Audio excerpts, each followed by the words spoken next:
Au XVIIe siècle, les algues étaient exploitées pour la fabrication du verre. Au XIXe pour l'iode, utile en agriculture et en médecine. Aujourd'hui, elles sont utilisées dans l'industrie alimentaire, cosmétique et pharmaceutique et restent une source infinie d'innovation. Pourquoi tant d'algues dans les eaux bretonnes est notre question d'ici. Bienvenue à Lanildut, le premier port de déchargement d'algues sauvages d'Europe, où transitent 60 000 tonnes, soit 70% de la production française. Sur les 350 variétés d'algues présentes dans la mer d'Iroise, 2 espèces sont principalement exploitées.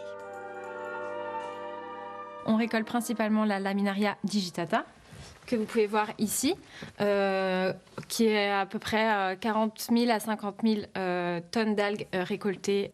Et la Laminaria hyperborea, qui, elle, représente à peu près 15 à 20 000 tonnes et qui est, elle, récoltée plutôt en fin d'année, donc de septembre jusqu'à avril, alors que la Laminaria digitata est plutôt récoltée de mai jusqu'à septembre.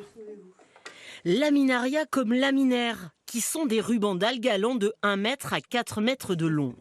Elles deviennent des forêts sous-marines plus ou moins importantes. Il y a de la roche, donc les algues sont accrochées dessus. Il y a une profondeur qui leur permet d'être présentes en fait. Et on a tout simplement des conditions, on va dire, d'environnement liées à la masse d'eau. On a une masse d'eau, on va dire, en mer d'Iroise et Finistère, où en été, dans plein d'endroits, on n'a pas plus que 16-17 degrés. Donc les algues peuvent vivre là. Et on a aussi des conditions, je dirais, de clarté de l'eau, qui fait qu'on a des algues qui peuvent faire de la photosynthèse assez facilement, en fait. La pêche des algues très réglementée s'étend tout autour de la Bretagne, avec une plus forte activité dans le nord Finistère et dans l'archipel de Molène.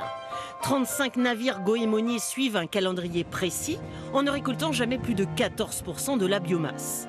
Car ces forêts de laminaires servent aussi de nourriture et d'habitat pour une grande diversité de poissons.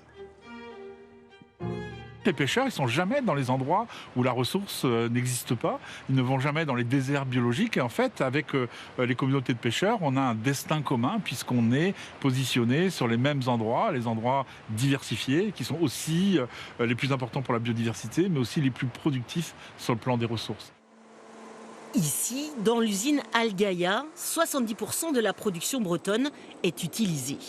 Les algues brunes y sont lavées, broyées, chauffées pour en extraire le maximum de sucre.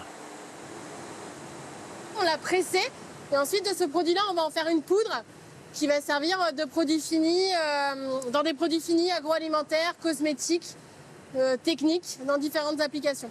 Il faut imaginer qu'il faut 40 tonnes d'algues pour extraire 1 tonne d'alginate. Et tout le reste du coup des autres produits, on les valorise quand même en épandage agricole ou dans d'autres filières. Comme dans les matériaux de construction, dans le textile ou les protéines végétales.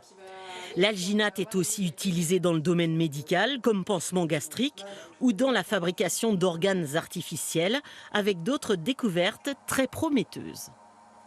Les Chinois aussi ont publié des travaux vraiment intéressants montrant que des petits fragments d'alginate sont capables de stimuler, de protéger en fait contre le développement de maladies neurodégénératives comme Alzheimer en fait.